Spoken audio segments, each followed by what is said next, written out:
samitin e koalicionit të vullnet mirëve për Ukrainën, thirrur nga presidenti Emmanuel Macron në Pallatin Elizes, ku kisha nderin të isha edhe unë ndër të ftuarit për të përfaqësuar Shqipërinë. Në tërësi takimi Shërbeu për të bërë një bilanc të gjithë përpjekjeve të njësimit pozicionit dhe të koordinimit të forcave e të ndarjes detyrave mes Shtetet Bashkuara, koalicionit të vullnetmirëve dhe Ukrainës, në kuadër të garancive të sigurisë së nevojshme për hapjen e rrugës drejt kompromisit dhe paqes pas një lufte që ka marrë vërtet të jetë shumë jetë njerëzit. Por gjatë qëndrimit tim në Paris, u takova dhe me ministrin e drejtësisë francez, me cilin diskutuam mbi pjesëmarrjen e partner francez në grupin e reflektimit që kemi nisur për problematikat e politikës penale në Shqipëri, si dhe mbi konsolidimin e draftit të ri të kodit penal në harmoni të plot me standardet dhe praktikat më të mira europiane. Siç e kam thënë, na duhet një reflektim i madh, serioz dhe larg pamës mbi politikën penale në Shqipëri, sepse duhet adresojmë problematikat të mprehta, por njëkohësisht të mbrojmë pavarësinë, të nxisim pamësinë dhe të rrisim cilësinë e drejtësisë në këtë vend, ku kemi më në fund një drejtësi të pavarur, fal leadershipit të Partisë Socialiste të Shqipërisë dhe mbështetjes bipartizane të popullit shqiptar, por nuk kemi ende asnjë drejtësi të paanshme dhe asnjë drejtësi cilësore. Nuk është e lehtë, por unë nuk jam përkushtuar politikës për të bërë gjëra të lehta, apo për të marrë lehtë gjërat e rënda për kundërshtim.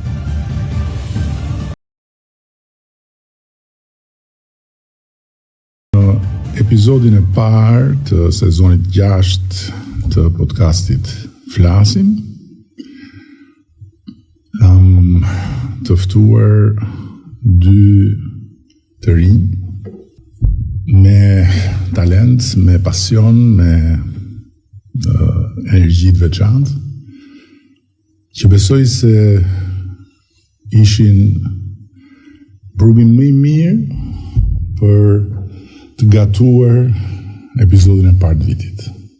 Kam ftuar në të majt Alisin, Alis Kadhaqin, fituesin e festivalit të këngës në Radio Televizion, dhe në djath Nikolas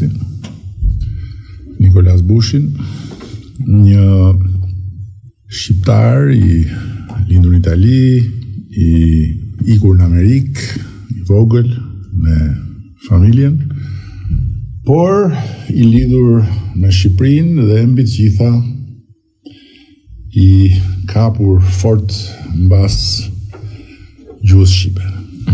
Faleminderit, është një kënaqësi.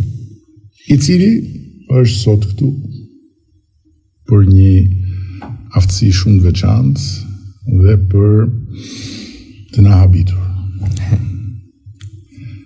Por po kthehem nga fituesi i festivalit. Më është e dyta herë që Shkodra merr festivalin e këngës në Radio Televizion, ndërkohë që më duhet të rrëfej që unë nuk jam dëgjuar këngën. Unë nuk e shoh festivalin prej shumë vitesh. Unë nuk jam dikush që kam ndonjë vesh për muzikë kur i thon fjalës, dhe fjala ime kur vjen puna te muzika nuk ka si vlerë. Por unë jam njeri shumë i apasionuar mbas fituesve. Kudo qofshin, në cilën do fush, njerëzit që bëjnë sukses, njerëzit që fitojnë, janë për mua burim energjie dhe burim frymëzimi. Të falenderoj. Kështu që mirë se ka ardhur. Mirë se të gjeta, shumë kënaqësi. na thuj 2 fjalë për veten tane, Për vedin. përballë sfidës së festivalit së fillim. Unë kam marrë pjesë 2 vite në fakt tek festivali, por ky vit ishte për te pritshmërive komplet. Edhe përveç pritshmërive ishte edhe eksperienca komplet tjetër, sepse materiali na morri përpara. Edhe fitoria na shijoi ndryshe, na shijoi më tepër, mund të them vetë. Po, në ndërkohë, ti ke një, si thush, rrugë, edhe pse je vetëm 24 vjeç. 23. Ta shtova një, kur i bën 24? Në qeshor. A pra mirë, 24, pra. Unë mendoj që duke u nis nga viti i lindjes, thuhet kështu. Edhe pse në fakt kjo teoria jote më intereson, se i bie që unë nuk jam akoma aq sa zuat jam, po që do jem korrekt. Por pavarësisht 23 apo 24, i ke një rrugë të përshkuar për të ardhur deri këtu, e cila është e lidhur me muzikën, ke qenë në X Factor, ke një vlla ishte më i madh. Është më i madh 8 vite. Po, i cili ka filluar të shfaqet në skenë para teje, ti e ke ndjekur dhe siç ndodh ndonjëherë, vllai i vogël del mbi të madhin. Kam mësu për ti. Po, ndërkohë e ka për ty. Apo jo. Dhe është e vështirë për me thonë nunat. E kam shumë vështirë për me thonë. Ti ka fituar në festival? Okej, marroj filmin. Jo, filmi vazhdon. Mbaroj ky epizod. Tashti, me që unë nuk e kam dëgjuar këngën, a ka mundësi që të na e ke dëgjuar ti këngën? Dëgjova pak. E tregova parë. Kur e dëgjova tashti. Unë ti se dishe që ky është fitues i festivalit, që ky Ja. As të kanë se ishtë gjuar. Edhe kam kënaqësinë që e takova edhe e kënduam një pjesë. E kënduam, mësova. Kur më tregoj. E mësova? Pak. Jo mësova refrenin. Po, bëj një këndoj pjesën e refrenit. Një copës të këngës, sa për na fut në atmosferën e këngës.